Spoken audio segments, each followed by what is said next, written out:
Selamat pagi saudara, kembali lagi di Sapa Indonesia Akhir Pekan, edisi hari ini Minggu 20 Juli 2025 bersama saya Edwin Chan. Dan saya Putri Oktaviani. Senang sekali ya Edwin, karena hari ini kita tentunya akan menghadirkan sejumlah informasi dan seperti biasa di Sapa Indonesia Akhir Pekan, nanti juga ada yang spesial Edwin. Ini baru nih di bioskop. Baru di bioskop, karena kemarin memang 2 hari lalu, tanggal 18 Juli 2025, ada gala premier di Plaza Senayan.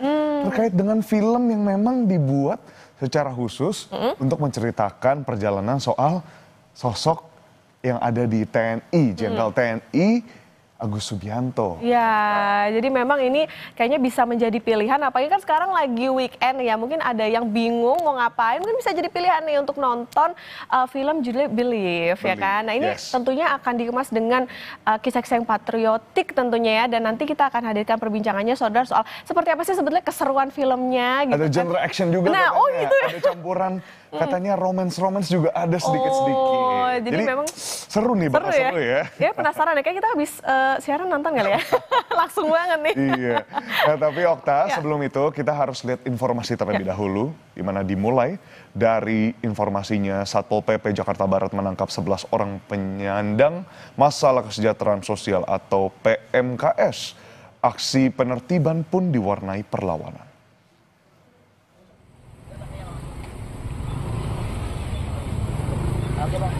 Penertiban dilakukan di Jalan Tubagus Angke, Grogol Petamburan, Jakarta Barat pada Minggu dini hari. Mereka yang ditangkap melakukan perlawanan agar tidak dibawa petugas Satpol PP.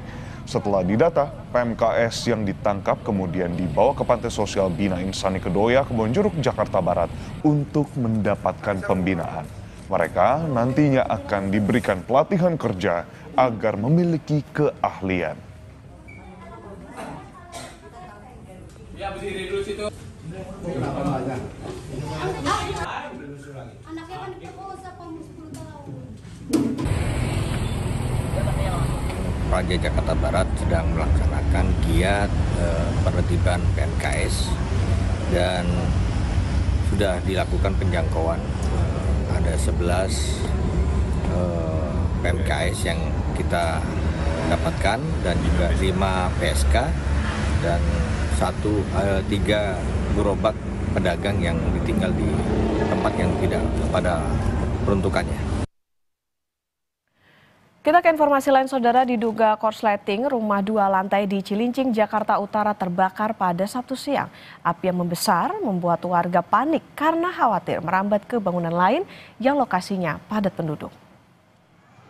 Wah ini makin gede lagi Pak, buruan Pak. Lagi tinggal jalan aja.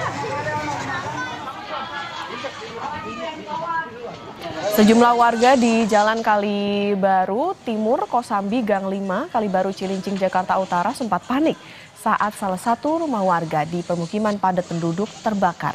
Kepanikan mereda saat petugas penanggulangan kebakaran dan penyelamatan atau Gulkarmat Sudin Jakarta Utara tiba di lokasi dan langsung memadamkan api.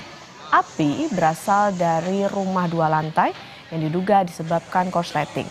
Api padam 1 jam kemudian setelah 8 unit pemadam dan 45 personel dikerahkan. Tak ada korban jiwa maupun luka dalam peristiwa ini.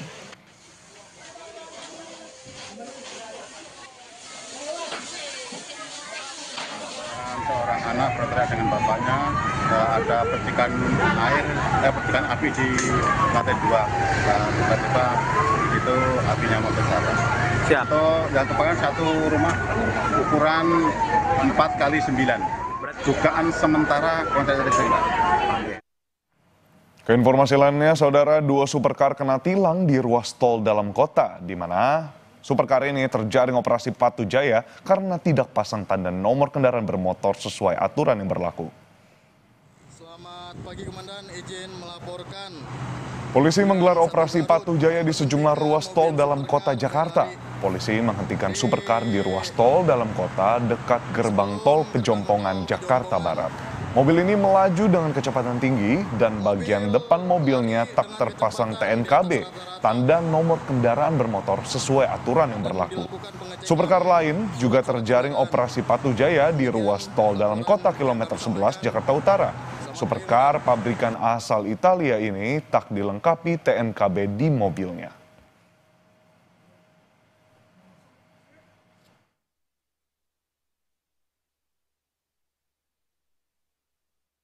kami Satuan PJR Ditlantas Polda Metro Jaya melakukan penindakan terhadap kendaraan-kendaraan supercar yang kebetulan tidak menggunakan TNKB.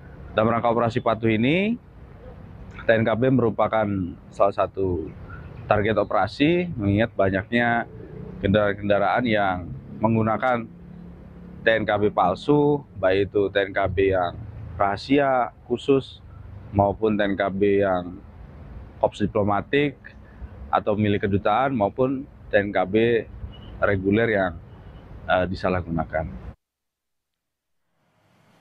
Saudara, polisi menguak motif pembunuhan perempuan tewas terborgol di Cisauk, Tangerang, Banten. Kepada polisi, pelaku mengaku sakit hati karena ditagih utang oleh korban lewat status WhatsApp. Diam. Nyala. Nih. Udah.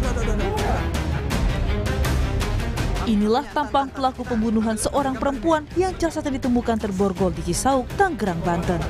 Polisi mengungkap motif pembunuhan korban adalah masalah utang piutang. Salah satu pelaku yang merupakan mantan kekasih korban diduga sakit hati karena ditagih hutang oleh korban lewat status WhatsApp. Pelaku juga merencanakan pembunuhan bersama 2 pelaku lain. Sebelum dibunuh, pelaku memperkosa korban. Pelaku RRP mengajak korban untuk datang ke rumah pelaku A dengan alibi untuk membayar hutang sebesar 1.100.000. Sebelum korban tiba, sekira pukul 22 waktu Indonesia Barat, pelaku RRP dan AP serta IF sudah berada di TKP dan merencanakan niat dari pelaku RRP karena rasa sakit hati atau dendam, di mana korban menagih hutang kepada pelaku sebesar 1.100.000. Usai membunuh, pelaku mengambil barang berharga korban seperti smartphone dan sepeda motor. Sementara jasad korban ditinggal di lahan kosong dan ditutupi tanaman. Akibat perbuatannya, pelaku dijerat dengan pasal pembunuhan berencana dengan ancaman hukuman mati atau pidana penjara seumur hidup. Tim Liputan, Kompas TV. Yang jadi sorotan di Sapa Indonesia Akhir Pekan, penyidik Polda Metro Jaya memeriksa 5 saksi dalam upaya mengusut kematian diplomat muda Arya Daru Panguyunan, di mana 2 saksi diantaranya merupakan rekan kerja Arya di Kementerian Luar Negeri. Selain memeriksa 2 teman korban, polisi juga menggali keterangan dari 3 saksi lainnya, yaitu penjaga indekos, tetangga indekos, serta istri korban. Polisi masih menunggu hasil dari laboratorium forensik dan penyelidikan dengan Scientific Crime Investigation untuk mengungkap penyebab kematian Arya. Polisi memastikan hasil forensik soal kematian diplomat muda akan keluar dalam 6 hari ke depan. Yang pertama, VD, inisial VD, rekan kerja dari korban ADP, kemudian yang kedua DMS, ya, dengan inisial DMS, rekan kerja ADP. Yang ketiga inisial S, ya, ini penjaga kos dan saksi yang pertama kali menemukan korban sudah tidak bernyawa di dalam kamar, ya. Yang keempat FM, ya. Ini merupakan rekan atau tetangga kos dari korban ADP, ya. Dan yang kelima MAP, merupakan dari istri korban ADP.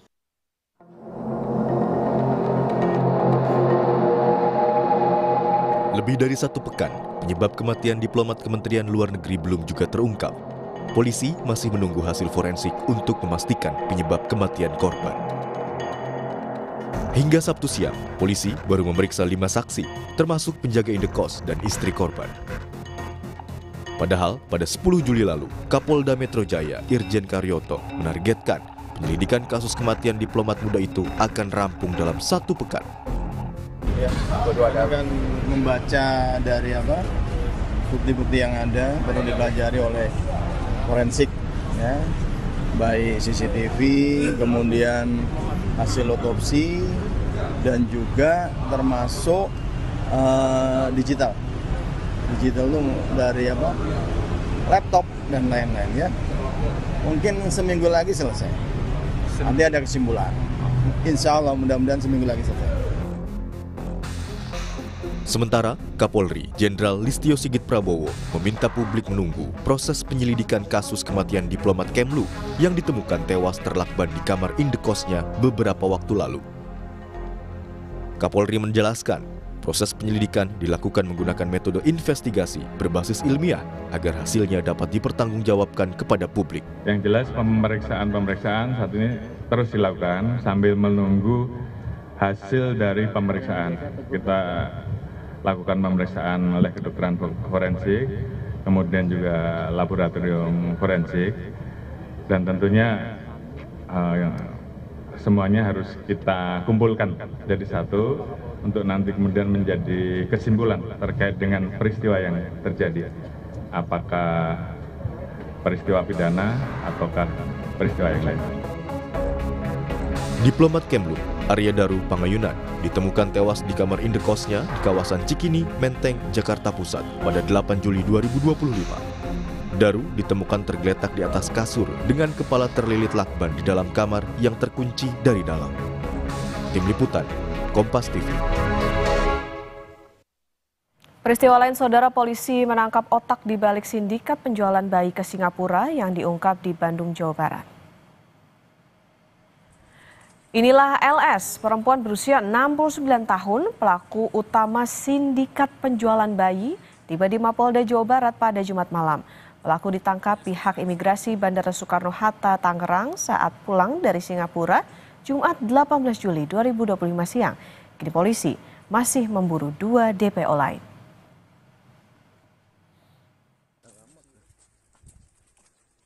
Hari ini kita telah tetapkan yang bersangkutan untuk spin penahanannya, ya, penahanannya, dan yang bersangkutan ini mempunyai peran besar, ya, terhadap jaringan perdagangan dan penculikan bayi ini yang saat ini jaringan sindikat yang besar ini.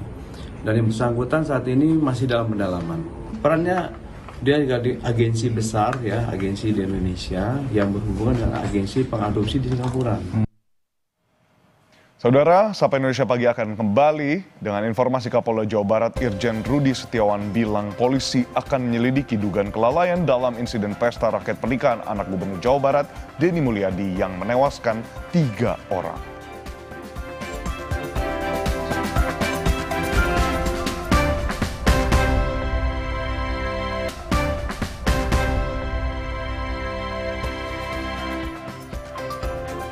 Sapa Indonesia Pekan Bahadir menemani Anda, saudara. Pasca kericuhan di pesta pernikahan anaknya yang menewaskan 3 orang, Gubernur Jawa Barat Denny Mulyadi yang juga ayah mempelai pria siap diperiksa oleh polisi.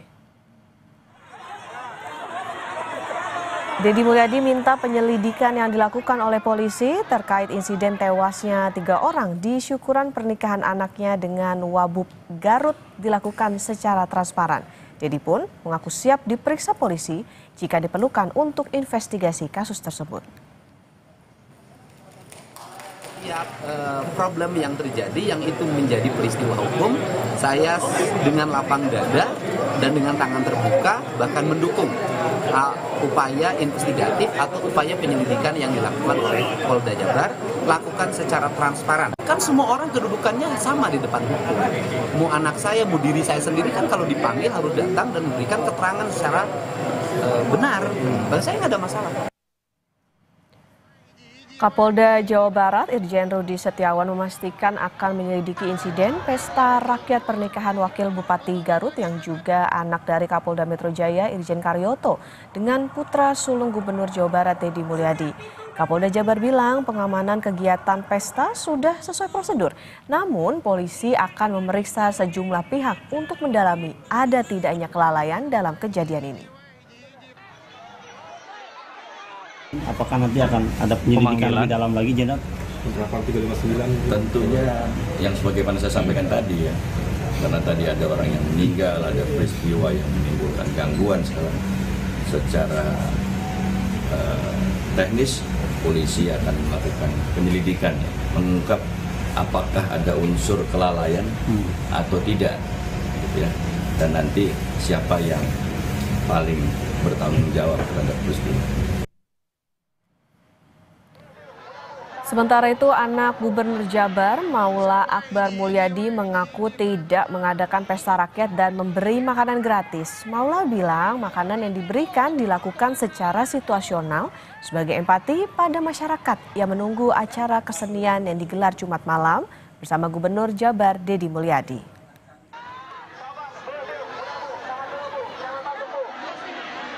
Makan gratis dan segala macam. Padahal niatan kami bukan untuk makan gratis, bukan untuk memberikan hal yang cuma-cuma. Cuma niat kami hanya ketika warga sudah mulai berkumpul pada siang hari menunggu acara kegiatan untuk malam, untuk hiburan yang diadakan oleh orang tua kami. Saya berpikir daripada warga cuma hanya menunggu, berdiri, dan juga makanan masih banyak, ya sudahlah, kita berikan saja ke semua warga yang menunggu. Akan tetapi entah dan bagaimana kekacauan itu bisa terjadi.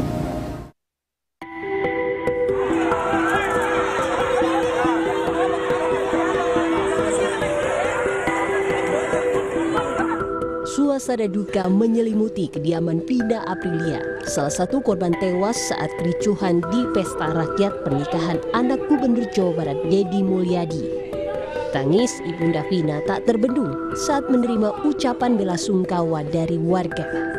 Warga yang sempat berupaya menolong Vina menyatakan banyaknya massa yang hadir di pesta rakyat membuat pengamanan tak mampu mengendalikan situasi saat terjadi kericuhan.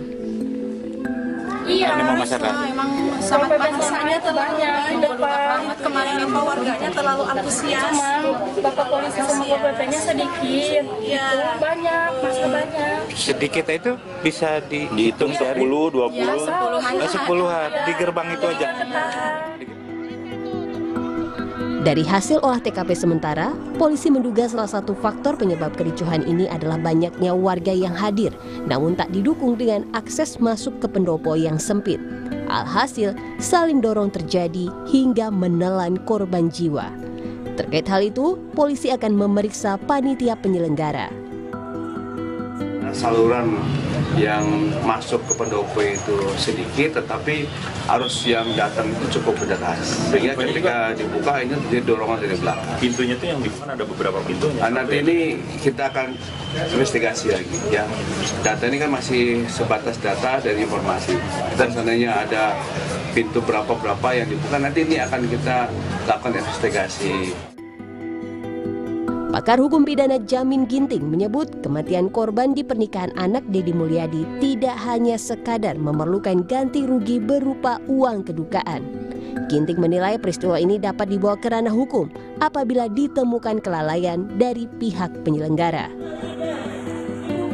Nah, pertanggungjawaban ini tidak hanya dalam sisi pertanggungjawaban ganti rugi maupun imbalan, karena ini bukan terkait dengan kasus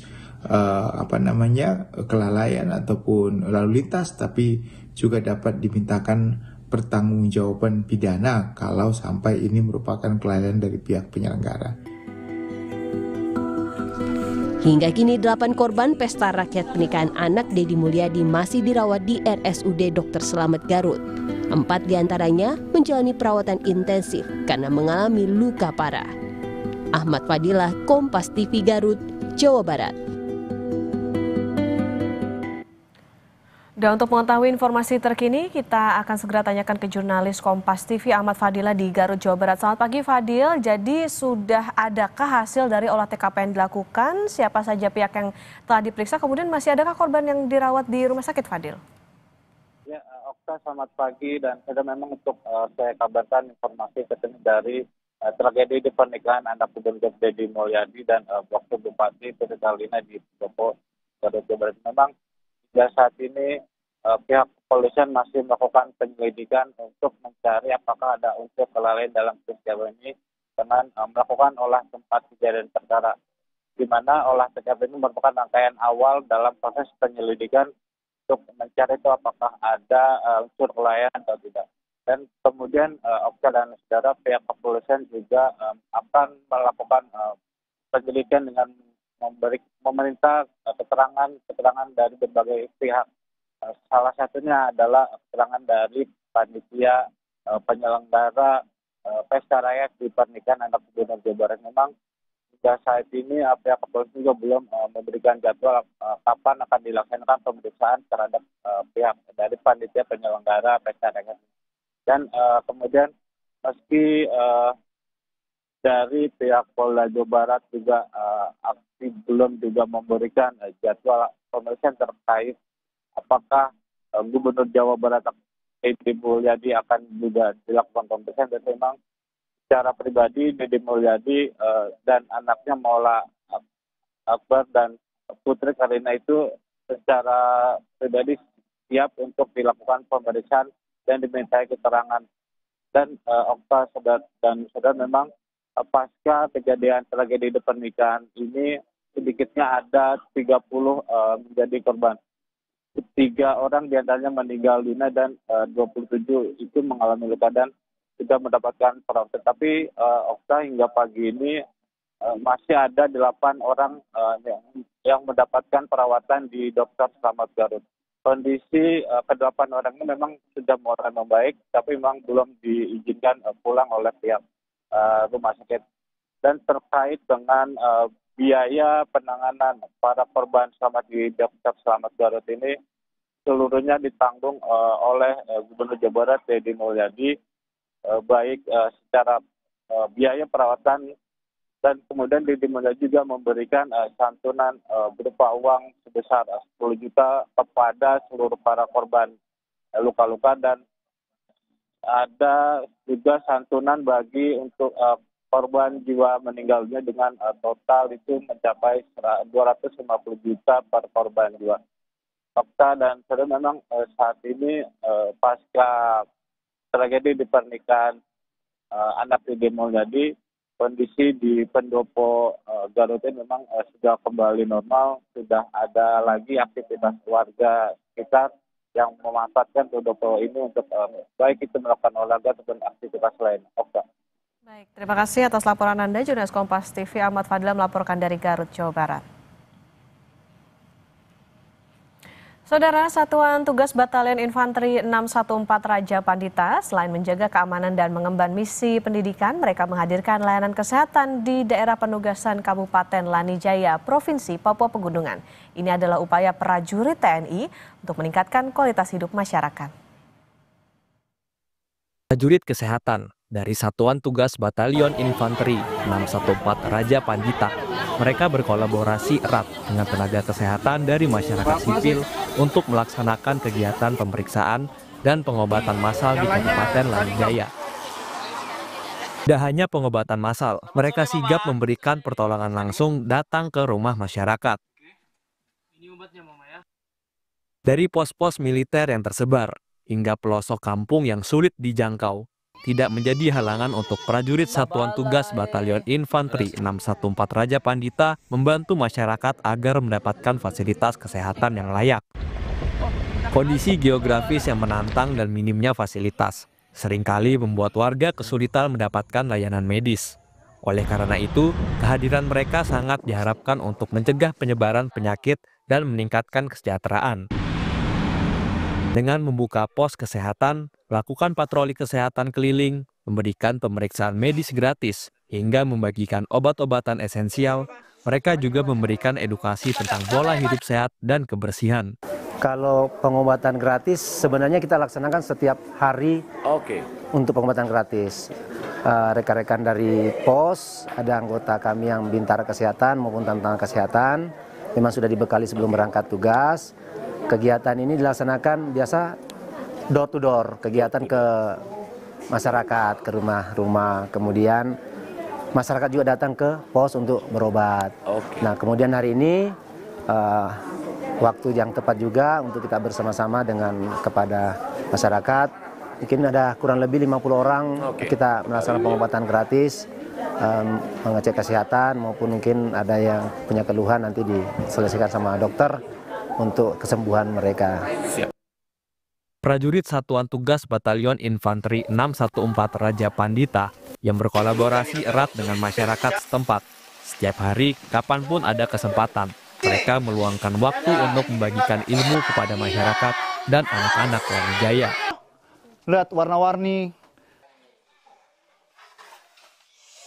Salah satu kelemahan mungkin kekurangan di sini pun sekolah, karena di sini mungkin tenaga pendidik dan tenaga pengajarnya kurang. Yang berakibat ya bisa dikatakan mungkin pendidikannya kurang. Oleh karena itu untuk membantu pemerintah ya kita dalam artian itu kita membuat berinovasi dalam artian membuka sekolah untuk membantu anak-anak di sini biar bisa membaca dan menghitung. Setiap sudut Lani Jaya dan pos-pos Satuan Tugas Batalion Infanteri 614 Raja Pandita menjadi kelas terbuka bagi anak-anak Lani Jaya yang ingin menimba ilmu. Di balik kesederhanaan, impian-impian besar ditanamkan sejak dini. Satuan Tugas Batalion Infanteri 614 Raja Pandita memahami bahwa pendidikan adalah kunci masa depan. Ini adalah investasi jangka panjang untuk generasi muda Lani Jaya agar mereka mampu meraih potensi terbaiknya dan membangun daerahnya sendiri. Para prajurit mengajarkan pembelajaran dasar, membantu guru di sekolah, menyediakan tempat belajar yang nyaman, membagikan alat tulis, bahkan membersihkan lingkungan sekolah. Batalion kami, Yonif 614 sendiri melaksanakan adanya kelas terpadu, itu adalah salah satu program dari Dansatgas kami, yaitu untuk mencerdaskan dan menambah wawasan untuk anak-anak yang berada di Lani Jaya sendiri. Mereka tidak hanya mengajar, tetapi juga menginspirasi. Satuan Tugas Batalion Infanteri 614 Raja Pandita membuktikan edukasi tak mengenal batas. Lengkapnya bisa Anda saksikan dalam program Cerita Militer Kompas TV. Bangkitkan semangat nasionalisme, Sapa Indonesia Air Pekan akan mengulas sekaligus ngobrol bareng para cast dari film Believe yang bercerita pengorbanan seorang pemuda untuk menjadi seorang prajurit dan menemukan jati diri. Informasinya usai jeda, saudara, tetaplah bersama kami.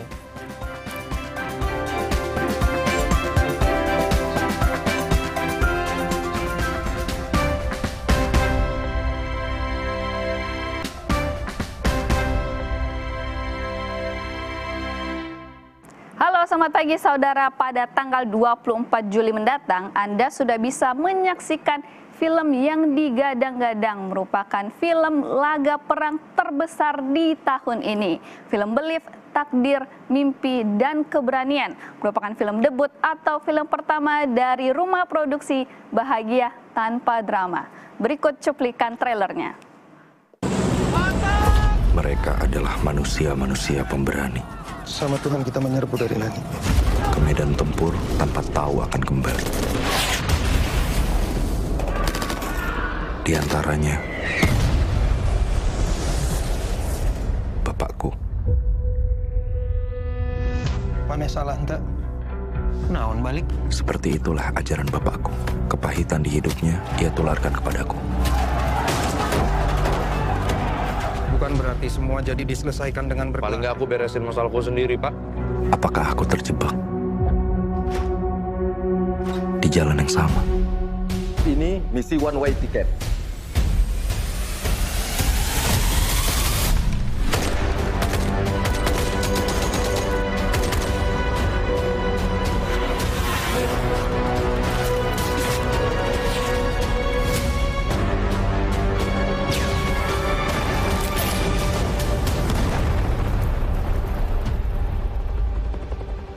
Bukan hanya keberanian semata, tapi butuh keyakinan kuat.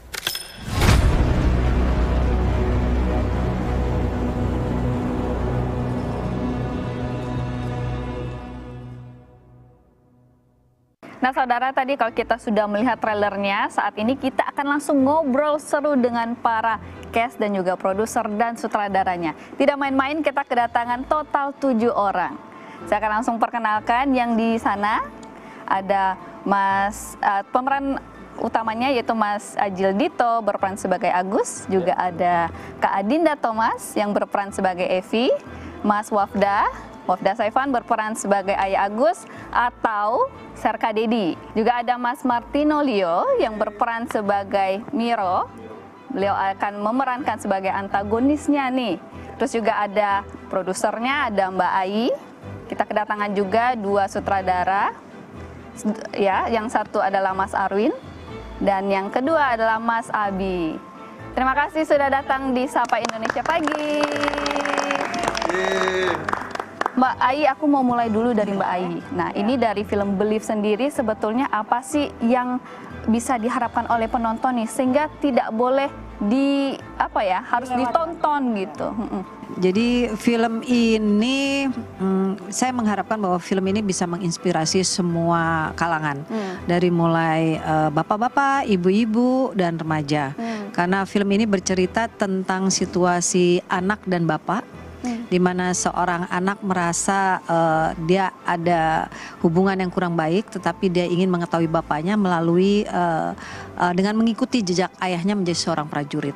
Dan di situ banyak sekali filosofi hidup, tapi real ya, yang kita ingin kemukakan. Dan tentunya untuk industri film tanah air ini menjadi sebuah option yang baru. Karena kalau kita lihat hampir seragam ya sekarang genre, dan ini kita masuk dalam satu situasi yang menawarkan sesuatu yang berbeda gitu. Dan ini yang juga menarik nih, karena kalau dari rumah produksi Bahagia Tanpa Drama ini kan juga film pertama gitu ya, dan langsung film action gitu. Kenapa sih nggak mungkin ngambil dulu dari film yang penetrasi pasarnya lebih gampang kayak film horor, Mbak? Film horor, ini horor juga, ini horor kehidupan. Kalau yang ini horor kehidupan. Jadi kalau untuk Bahagia Tanpa Drama memang dia debut pertama, tapi kalau saya sendiri sudah beberapa kali membuat film.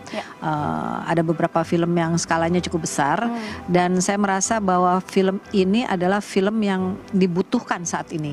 Karena latar belakang perang, dan kita tahu bahwa situasi global juga sekarang tidak membaik, sehingga kalau bisa ditangkap tuh message-nya bahwa apapun ya, perang itu merugikan semua pihak. Nextnya aku mau ke Mas Arwin sama Mas Abi nih. Nah ini kan kalau untuk film laga sendiri gitu ya, ini 70% disebutkan ini action gitu, tapi juga ada kisah dramanya di situ. Nah ini gimana sih bisa membuat suatu memadukan kedua elemen tersebut, dan katanya bisa bikin nangis juga nih film ini. Betul, itu jaminan mutu. Percaya diri banget ya. Jadi memang berangkatnya waktu di calling sama Mbak Ai gitu, Bi bantuin bikin film ini gitu. Oh, kalau sebesar ini dan waktu sesingkat ini butuh bantuan, coba cari yang bisa bantuin juga gitu. Akhirnya ketemu sama Kang Arwin, dan kita belum pernah collab ya Kang Arwin ya, baru pertama kali di sini. Padahal udah malang melintang lah, sama-sama udah sering ngerjain apa gitu, baru ketemu sekarang. Ya akhirnya kita bagi kerja juga. Siapa bisa megang apa, yang walaupun pada ujung-ujungnya agak-agak kayak sistem pemadam kebakaran gitulah ya, ada api dikit, iya lu yang pademin, ada api sini, lu yang pademin gitu. Cuma basically kita ternyata nyambung lah gitu. Aku lebih kayak ke actionnya, Kang Arwin emang lebih ke dramanya juga gitu. Walaupun tadi pas di awal-awal pas ketemu itu kayak Kang Arwin action ya gitu, enggak, lagi gue drama gitu. Wah kirain action gitu kan, kalau ngeliat perawakannya gitu kan ya. Ya Kang. Ngeliat Abi juga, wah kayaknya drama ya orangnya. Oh ternyata enggak, ternyata dia action banget. Ya tapi sebetulnya sih ini kolaborasi ya. Aku berdua Abi itu kolaborasi. Terus pokoknya kita sepakat untuk bikin sebuah film yang menghibur lah. Tetap intinya itu ya. Dengan ini sebetulnya kan kisah hubungan antara bapak dan anak dengan background perang.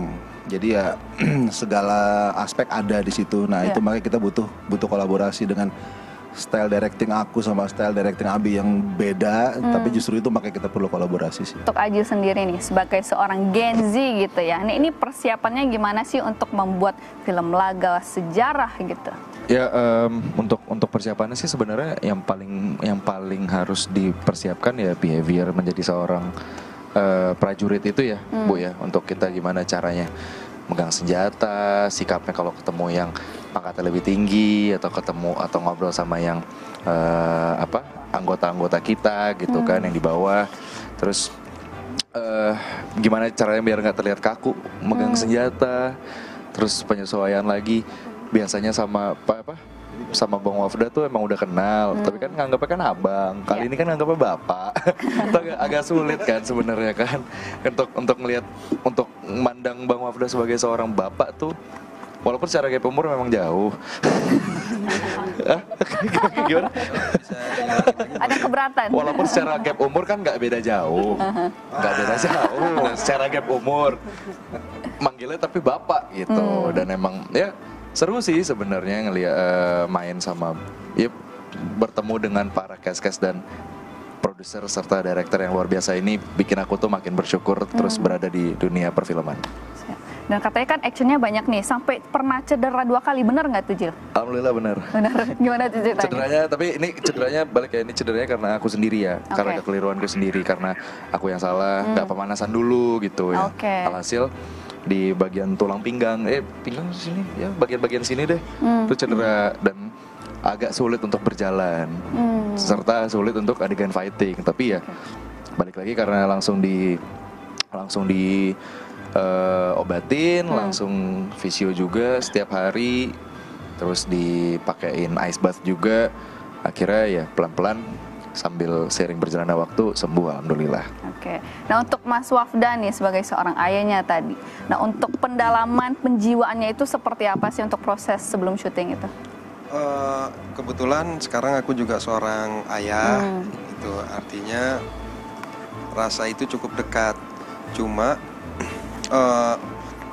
paling yang bisa aku ambil supaya organik gitu ya.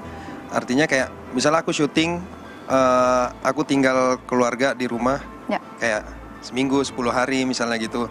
Rasa itu yang aku bawa, kangennya, rindunya. Tapi kalau Serka Dedi kan dia tidak mengungkapkan karakternya gitu. Kalau Wafda ya I miss you apa misalnya gitu kan. Nah rasa-rasa itu sih yang aku pakai gitu. Nah kalau untuk Kak Dinda nih berperan sebagai istri Agus gitu ya, pasangan dari anggota TNI, itu ada nggak sih persiapan khusus atau mungkin hal-hal yang dipelajari dari film ini mungkin?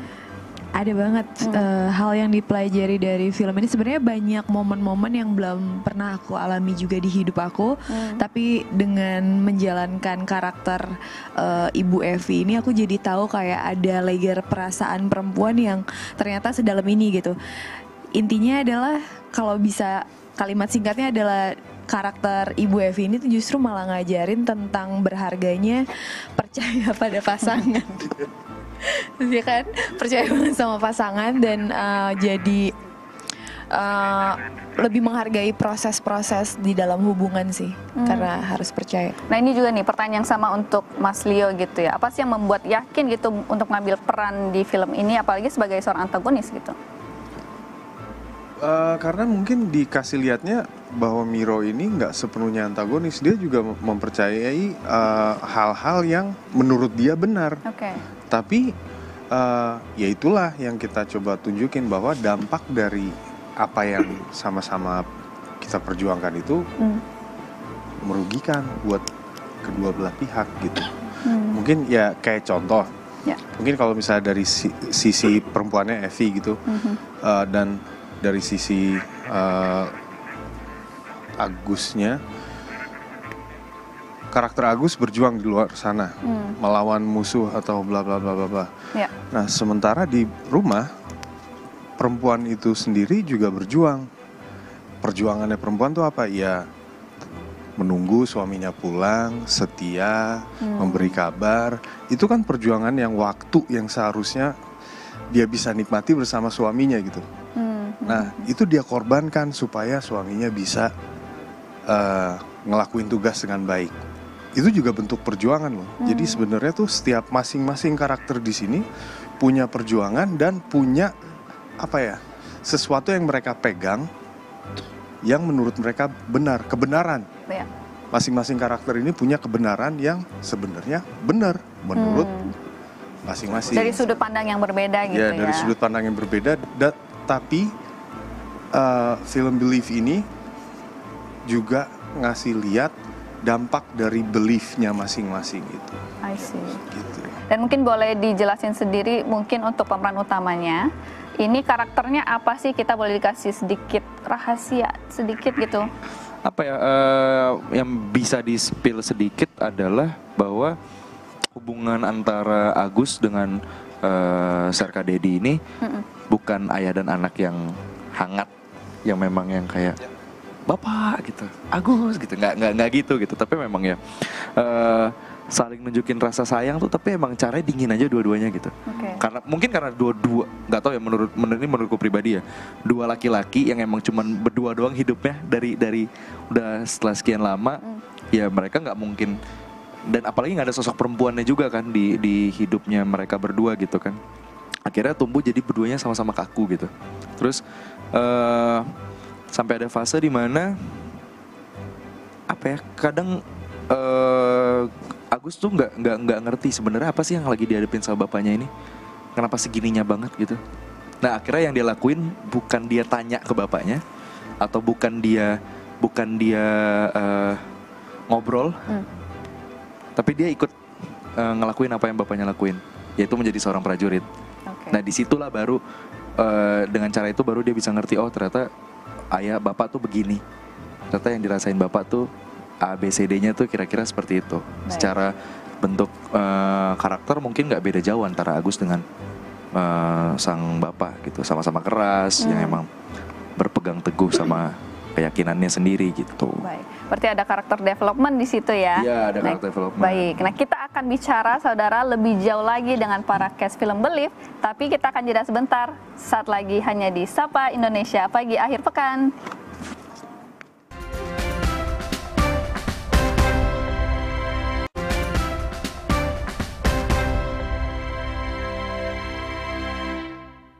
Terima kasih saudara, Anda masih bersama kami di Sapa Indonesia Pagi Akhir Pekan. Nah tadi kalau saya sudah banyak tanya-tanya ke para kru dari film Believe, sekarang yang akan menanyakan pertanyaan adalah teman-teman online.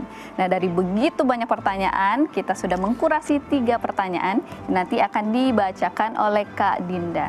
Pertanyaan pertama, apakah film Believe Takdir, Mimpi, dan Keberanian melibatkan bantuan teknis dari TNI? Silakan, mungkin Mbak Ayi. Langsung Bu. Saya mau jawab. Ya, betul. Begitu ya jawabnya. Betul. Dan kenapa? Betul. Apa aja yang disupport? Kenapa yang disupport? Apa aja yang disupport? Yang disupport banyak, ada persenjataan, kostum, sama pemainnya, ekstrasnya. Ya, jadi banyak ekstras yang kita ajak juga akhirnya di satu tempat. Misalnya ada perang gitu, emang butuh banyak ekstras, dan kita nggak ada waktu untuk melatih ekstras biasa gerakan-gerakan militer, ya kita minta bantuan dari mereka gitu. Ya, yang makein kita baju aja itu Kopassus Gultor. Jadi dia Gultor itu mereka yang diterjunin langsung ke sarang musuh. Jadi, supaya lebih real lah ya. Iya. Bahkan kalau aku dengar sampai senjata-senjatanya juga asli dan memang dicari yang di zaman itu ya Mbak ya? Iya betul, ya, betul. Karena memang autentifikasi itu nggak gampang. Ya. Tapi pelurunya hampa. Ya, peluru hampa. Ya. Ledakannya betul. Ledakannya banyak sekali. Dan itu under supervisi mereka juga ya. Baik, kita boleh ke pertanyaan kedua? Suami. Iya, istri. Apakah film Believe Takdir? Kita sih gercep ya, nggak berasa ini kok, nggak ada waktu yang terbuang dengan percuma sebetulnya. Karena itu kan dari Pangandaran, kemudian ke Garut, kemudian ke Bandung, ke Cimahi, ke Situ Lembang, kemudian ke Batu Jajar, terus ke Jakarta juga. Jadi tadi mana Pangandaran, Garut, Bandung, Cimahi, Situ Lembang, kemudian Batu Jajar, Jakarta. Dan itu memang menyesuaikan dari sejarah itu gitu ya? Dari cerita ya, dari cerita. Sebetulnya kan membuatnya juga kita situasi yang ada di zaman itu kita create. Kita membangun ada satu kota, jadi ibu kota itu di depan kantor gubernuran Dili itu pada saat ada penerjunan itu kita bangun di situ di Bandung. Kemudian juga ada 2 desa, kita bangun satu di Pangandaran, yang satu lagi dibangun di Garut. Jadi kita sudah membangun 3 kota. Wow. Ya. Kalau untuk mungkin koreonya sendiri untuk itu gimana tuh? Oh, kita punya stunt coordinator, Abah Dinar namanya. Karena persiapan yang padat, masing-masing tangannya udah penuh, jadi Abah membantu membuat koreonya juga. Habis itu baru kita bikin video board bareng-bareng. Nah dari situ baru kita rapihin. Tapi kita berangkat itu nggak ngarang, kita udah kebayang setnya kayak apa, mau ditabrakinnya kemana, dijatuhinnya kemana, itu udah lengkap semua. Tinggal udah nyampe lihat video board, ini yang kita bikin, shotnya kita ambil selengkap mungkin gitu. Adalah satu hari yang rada sore gitu ngejar matahari, jadi kita harus mangkas. Cuma overall kita dapat yang kita mau lah. Kalau untuk Kak Jill sendiri, Jill, ini butuh berapa lama nih untuk bisa mendalami gitu ya, dan juga dengan koreonya itu belajarnya berapa lama, workshopnya berapa lama? Kita total ada berapa lama sih Bang semuanya? Kamu prepare itu cuma 45 hari sih. Iya, 45 hari semua. Cuma 1,5 bulan doang? 1,5 bulan itu untuk semuanya, udah reading, udah latihan koreo, latihan sikap dari prajurit juga, terus latihan nembak dan mengecilkan badan tentu. Berarti memang effortnya tinggi sekali ya untuk film ini. Jadi dia selama sebulan turun 13 kilo. Oke. Hebat banget sih. Luar biasa. 13. Oke, kita next ke pertanyaan ketiga. Oke. Apakah film Believe Takdir, Mimpi, dan Keberanian based on true story? Ya. Oh, ini inspired by true event. Jadi memang kita mengambil dari potongan yang ada di buku Believe. Di-create lagi, tentunya diadaptasi dan dibuat skenarionya. Salah satu penulisnya adalah Abi ya. Dari situ prosesnya selama sebulan, paralel kita lakukan persiapan. Tentu saja ada bumbu-bumbu lah ya, karena ini balik lagi ini adalah entertainment. Tapi tetap bisa dilihat sebagai potongan sejarah yang harus diingat. Jadi tidak hanya sebuah tontonan saja, tapi juga ada value sejarah di situ yang bisa dipelajari ya. Makanya harus menonton. Benar banget. Siap. Nah, aku pengen minta nih, mungkin singkat aja dari semua yang ada di sini, alasan kenapa nih harus menonton film Believe? Silakan mungkin. Kalau menurut saya sih, ini kita syutingnya kan seru banget ya. Kita syutingnya seru walaupun berat tapi seru. Terus syuting sehat, happy. Nah itu akan kelihatan di layar sebetulnya hasilnya. Kalau kita syutingnya seneng, pasti hasilnya bagus. Jadi rugi sih kalau nggak nonton. Next, boleh ditambah? Kenapa semua harus nonton film ini? Sebenarnya nggak harus. Cuma kalau nggak nonton, kalian akan melewatkan film yang seru, ledakannya banyak, tembak-tembakannya banyak, actionnya kita buat dengan luar biasa, dan dramanya juga ini based on teman-teman FGD yang udah ngomong. Dramanya juga luar biasa menyentuh, apalagi ini ibaratnya tentang tentara dan tentang hubungan ayah dan anak. Itu yang akan kalian lewatkan kalau tidak menonton, makanya mending nonton. Dari Mbak Ai? Ya datang ya, berbondong-bondong nanti mulai dari 24 Juli 2025. Karena seperti yang Abi dan Arwin katakan, ini adalah karya kami yang sangat jujur. Jadi kami ingin menyampaikan beranilah untuk believe. Bahwa kalian mempunyai nasib, kalian mempunyai takdir, kalian mempunyai mimpi, beranilah untuk mengubah. Misalnya itu belum terjadi sesuatu yang baik terhadap kalian, kalian bisa menjadi lebih baik lagi. Jadi jangan menyerah, di situ intinya. Iya. Kalau mungkin untuk trio bromance ini, bromance silakan. Harus nonton lah film Believe. Ini salah satu karya core memoriku. Oh iya, dan satu lagi kita mendapatkan penghargaan kemarin dari Montreal International Film Festival untuk penyutradaraan. Jadi kualitasnya juga nggak kaleng-kaleng sih sebetulnya, karena kita dengan gembira sekali mengerjakannya. Dan kita tahu bahwa ini adalah film ini adalah film yang sangat berbeda. Kalau orang yang udah nonton, mereka tidak bisa mendefinisikan ini apaan ya. Pas dilihat, ini sih memang beda. Itu selalu yang saya dapatkan dari itu, bukan karena film saya ya.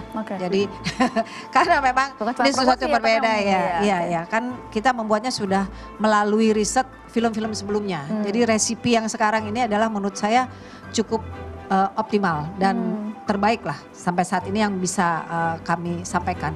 Silakan Mas Pofda, Mas Leo. Karena tidak hanya menghibur, tapi film ini juga banyak makna dan kita mengerjakannya dengan setulus hati. Mudah-mudahan teman-teman semua bisa menikmati film ini. Itu aja.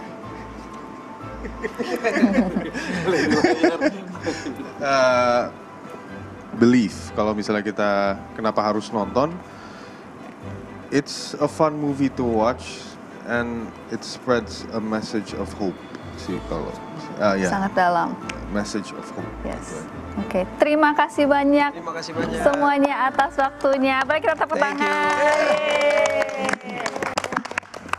Terima kasih, dan saudara tentu jangan lupa untuk menonton film Belief yang akan tayang pada tanggal 24 Juli. Ingat, 24 Juli hanya di bioskop kesayangan Anda. Jangan kemana-mana saudara, kita akan kembali lagi di Sapa Indonesia Pagi akhir pekan. Dah.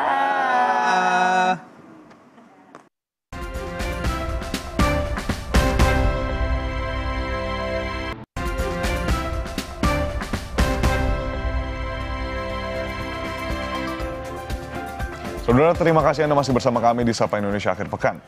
Putra bungsu Presiden ke-7 Joko Widodo, Kaisang Pangarep, terpilih kembali menjadi Ketua Umum PSI periode 2025 hingga 2030 pada Kongres PSI yang diselenggarakan di Solo, Jawa Tengah.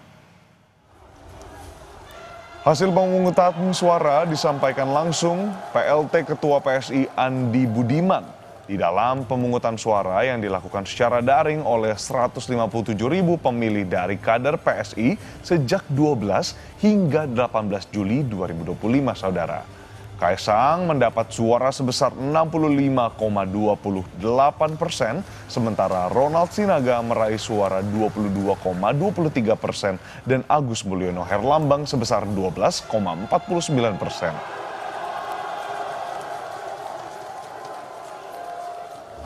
Periode yang lalu saya cuma punya 3 bulan, sekarang saya punya 4 tahun.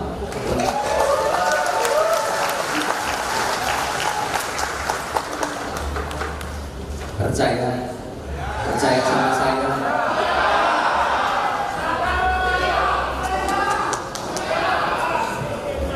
Mungkin orang menganggap kita masih gajah yang kecil. Tapi gajah yang kecil itu tetap besar. Jadi lihat nanti.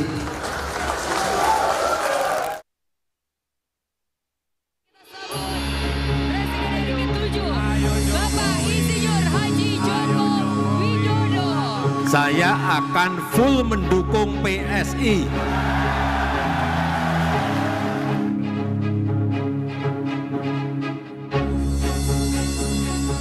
Presiden ke-7 RI Joko Widodo secara terbuka menyatakan mendukung penuh PSI. Jokowi juga menjelaskan arti logo gajah sebagai lambang baru PSI. Logo baru PSI yang kini menampilkan simbol gajah disebut Jokowi sebagai lambang ilmu pengetahuan. Lebih dari sekedar simbol kecerdasan, Jokowi menilai gajah juga mencerminkan kebijaksanaan dan kekuatan. Karenanya, Jokowi akan memberikan dukungan penuh terhadap PSI. Logo gajah.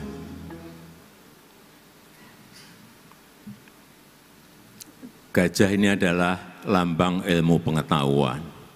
PSI adalah partai cerdas.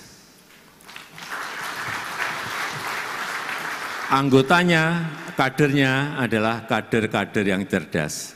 Gajah juga melambangkan, setahu saya, melambangkan selain ilmu pengetahuan juga kebijakan. Tapi yang paling penting, gajah itu kuat dan besar. Oleh sebab itu, saya akan full mendukung PSI. Dugaan merapatnya Jokowi ke PSI juga terlihat saat DPP Partai Solidaritas Indonesia sempat memberikan jaket PSI dengan desain baru kepada Jokowi 2 hari sebelum Kongres berlangsung. Mengenai pidato Jokowi yang akan mendukung penuh PSI, pendiri PSI Raja Juli Antoni bilang, penyelenggaraan Kongres di Solo dan sambutan Jokowi di Kongres sudah terlihat kemana Jokowi akan berlabuh. Kata Raja Juli, nama Joko Widodo saat ini tengah dipikirkan untuk masuk ke dalam susunan pengurus PSI. Dari pernyataan itu, dari pemilihan lokasi, acara kami di Solo, bahkan gedung ini gedung milik Pak Jokowi. Ya. Kemarin Pak Jokowi memasang jaket PSI, tadi ada pernyataan yang sedemikian membanggakan. Ya itulah realitas politik, meskipun tidak eksplisit legal formal ada di SK, tapi Pak Jokowi tadi bersedia mendukung PSI. Ditanyakan formal, ya belum ada dokumen yang dimasukkan ke KPU, ke Kumham maksud saya, bahwa Pak Jokowi bagian dari PSI. Tapi kira-kira rakyat Indonesia sekira sudah cerdas melihat pernyataan Pak Jokowi tadi, insya Allah akan paham di mana posisi Pak Jokowi. Sementara bagi pengamat politik sekaligus Direktur Eksekutif Parameter Politik Indonesia, Adi Praitno, Kongres PSI menegaskan posisi politik Jokowi ke depan. Adi Praitno bilang, kini Jokowi adalah PSI dan sebaliknya. Itulah yang saya sebutkan, kalau mau jujur sebenarnya Kongres PSI hari ini itu memang menegaskan bahwa per hari ini tak ada lagi perdebatan bahwa Jokowi itu adalah PSI dan Jokowi PSI, adalah PSI. Ya, Jokowi adalah PSI dan PSI adalah Jokowi. Saya kira perdebatan soal apakah akan menjadi kader, akan menjadi anggota, apakah akan menjadi Dewan Pembina menjadi tidak relevan karena secara explicitly, secara gestur dari statement dan gerakan politiknya, Jokowi sudah mempertegas bahwa Jokowi akan mendukung total PSI dan akan bekerja keras untuk PSI. Kongres PSI digelar selama 2 hari di Solo, Jawa Tengah.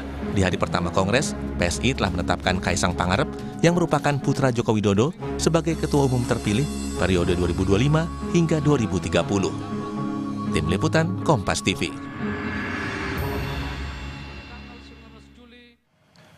Saudara, usai terpilihnya Ketua Umum PSI, hari ini penutupan Kongres PSI akan dihadiri oleh sejumlah tokoh, salah satunya Presiden Prabowo Subianto. Informasi terkini kita tanyakan kepada jurnalis Kompas TV Widi Nugroho di Universitas Muhammadiyah Solo, Jawa Tengah.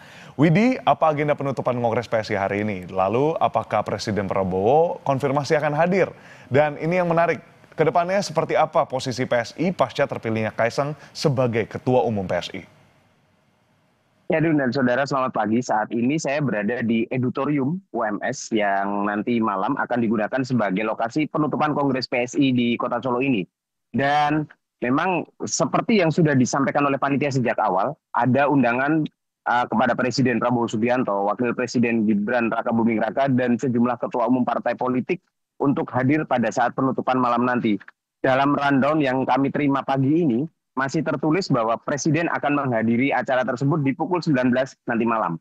Tapi untuk lebih jelasnya kita masih harus menanti konfirmasi dari panitia, karena memang sejak kemarin kami masih terus menunggu update terbaru dari panitia apakah nanti Presiden akan hadir atau diwakilkan kepada Wakil Presiden, mengingat Gibran Rakabuming sendiri sudah berada di Solo sejak hari Jumat kemarin. Dan untuk penutupan nanti malam juga akan dimulai sekitar pukul 17, artinya nanti peserta sudah mulai masuk ke lokasi ini, dan tentunya mereka yang terverifikasi dan memiliki kartu pengenal yang sudah dikeluarkan panitia yang boleh memasuki lokasi ini. Sementara terkait pertanyaan Anda tadi, kemana langkah PSI setelah Kaisang menjadi Ketua Umum? Dari wawancara-wawancara yang kami lakukan kemarin, pengamatan yang kami lakukan pada saat Kongres, statement-statement dari tokoh-tokoh yang hadir, termasuk juga Presiden ke-7 Joko Widodo, jelas bahwa PSI saat ini masih dan akan terus mendukung pemerintahan Prabowo Gibran. Bahkan kemarin sudah ada sedikit informasi, mungkin ini belum valid atau belum mewakili seluruh PSI, tapi sudah ada pernyataan bahwa nanti apabila 2029 Prabowo Subianto kembali maju sebagai calon presiden, besar kemungkinan PSI tetap di gerbong yang sama mendukung Prabowo sebagai presiden di periode keduanya. Sementara untuk Kaisang sendiri kemarin juga sudah mengatakan bahwa pada saat pemilu kemarin, tahun 2024 kemarin, dirinya hanya mempunyai waktu kurang dari 4 bulan saat menjadi ketua umum sehingga PSI tidak bisa optimal dalam bekerja saat pemilu kemarin. Tapi saat ini dia memiliki waktu 4 tahun sebelum nanti pemilu 2029 dilaksanakan, dan Kaisang optimis kiprahnya 4 tahun ini bisa membawa PSI masuk ke parlemen seperti yang dicita-citakan pengurus sejak dulu. Tahun kemarin kita melihat mereka meningkat tapi belum cukup untuk memenuhi syarat masuk ke parlemen. Dan di tahun ini dan tahun-tahun berikutnya Kaisang pastinya akan bekerja lebih keras agar PSI bisa masuk ke parlemen, termasuk juga mengoptimalkan kader-kadernya yang ada di kabinet untuk bekerja dan juga membantu Presiden Prabowo Subianto serta Wakil Presiden Gibran Rakabuming. Tentu di balik itu semua ada elektoral yang harus diraih dan juga itulah target dari PSI sendiri. Dan bergabungnya Jokowi walaupun belum resmi ataupun belum ada pengesahan ataupun belum ada pendaftaran ke Kemenkumham, tapi kita bisa melihat bahwa statement Jokowi kemarin sudah menyatakan bahwa dirinya akan mendukung PSI. Artinya ke depan langkah PSI akan ada Jokowi di situ sehingga diharapkan akan mendongkrak elektoral dari PSI sendiri.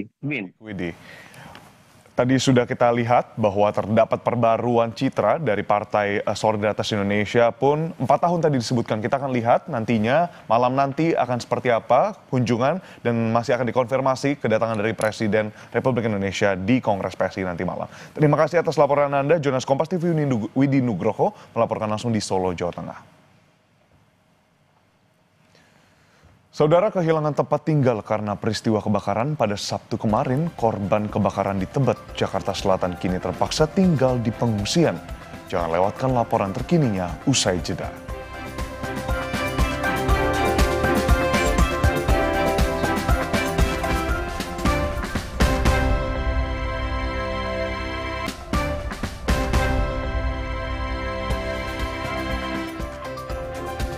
Saudara, api membakar pemukiman padat penduduk di Bukit Duri, Tebet, Jakarta Selatan. 3 rumah hangus dan 4 orang meninggal dunia akibat kebakaran ini.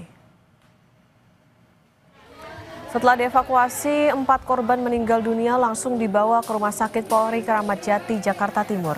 Peristiwa di Jalan Kutilang, Kelurahan Bukit Duri, Kecamatan Tebet, Jakarta Selatan pada Sabtu 19 Juli 2025 menghanguskan 3 rumah hingga hampir rata dengan tanah. 10 kakak dengan 27 jiwa terdampak lahapan si jago merah. Diduga kebakaran berasal dari korsleting listrik dari salah satu rumah warga. Dan untuk mengetahui informasi terkini pasca kebakaran di Tebet, Jakarta Selatan, kita bergabung bersama jurnalis Kompas TV Eril Wiranata dan juru kamera Adini Anissa. Selamat pagi Eril. Eril, jadi bisa Anda ceritakan, gambarkan kepada kami bagaimana kondisi terkini pemukiman warga yang terbakar hingga menewaskan 4 anak dan bagaimana dengan penanganan korban selamat di sana, Eril? Ya, saat ini saya sudah berada di lokasi yang merupakan pasca kebakaran yang terjadi pada hari Sabtu lalu dan mungkin bisa dilihat bahwa hingga saat ini masih banyak warga yang dimana ini merupakan dari lokasi kebakaran yang berada di daerah Bukit Duri di daerah Tebet, dan ini merupakan rumah yang menjadi terdampak. Dan memang hingga saat ini masih ada garis polisi yang melintang yang dimana dari kebakaran ini menghanguskan 3 rumah, dan mungkin saya akan mengajak yang dimana rumah tersebut ini merupakan rumah pertama dan ini kedua yang menjadi akibat kebakaran yang diduga karena adanya konsleting listrik menghabiskan atau menghanguskan rumah, dan ini merupakan akses masuk yang dimana ini merupakan dari rumah padat penduduk sehingga memang kejadian tersebut terjadi pada hari Sabtu pagi sekitar pukul 6 dan dapat dipadamkan oleh pemadam dan masyarakat sekitar yang membantu karena memang dikatakan sebelumnya bahwa banyak yang membantu dalam aksi ini yang dimana kebakaran tersebut dipadamkan pada sekitar pukul 10, dan selain itu juga yang terdampak sebanyak 16 keluarga dengan total 46 jiwa, dan ini merupakan dapat ditunjukkan oleh juru kamera Adini Anissa yang dimana sebelumnya informasi yang kami dapatkan dari lantai 2 tersebutlah dari beberapa korban yang berusaha menyelamatkan diri harus terpaksa melompat dengan membawa anaknya karena memang kebakaran tersebut sudah melahap dari sebagian rumahnya. Asap sudah masuki dari bagian rumah, kemudian juga api sudah mengepul sehingga mereka harus berusaha melompat dari lantai 2 tersebut. Dan selain itu juga informasi yang kami terima bahwa dari total sebanyak 46 jiwa tersebut, 8 keluarga sudah diungsikan di tenda BPBD maksud saya, dan selain itu juga bahwa memang menimbulkan korban tewas yaitu sebanyak 4 korban. Dan kami sebelumnya mencoba untuk mewawancara dari orang tua korban, ia berharap bahwa anaknya segera dapat dimakamkan karena memang hingga saat ini masih berada di RS Polri nantinya untuk ditangani proses lebih lanjut. Selain itu juga dikatakan bahwa baik dari bantuan makanan ataupun kebutuhan lainnya sudah diberikan, tetapi informasi yang kami dapatkan dari warga yang terdampak ataupun korban terdampak, mereka membutuhkan pakaian karena barang-barang mereka yang berada tersebut tidak dapat diselamatkan. Okta. Baik, terima kasih atas laporan Anda, Jurnalis Kompas TV Eril Wiranata dan juru kamera Adini Anissa dari Tebet, Jakarta Selatan. Saudara, itulah informasi tadi yang menjadi akhir dari Sapa Indonesia Akhir Pekan hari ini Minggu 18 maksud saya 20. Waduh, masih belum move on nih ya. Ayo bangunin, ayo semangat. Iya, semangat karena besok udah weekdays lagi, Okta. Jadi saya Edwin Chan, saudara. Dan saya Putri Oktaviani, pamit undur diri. Terima kasih. Sampai jumpa. Selamat akhir pekan.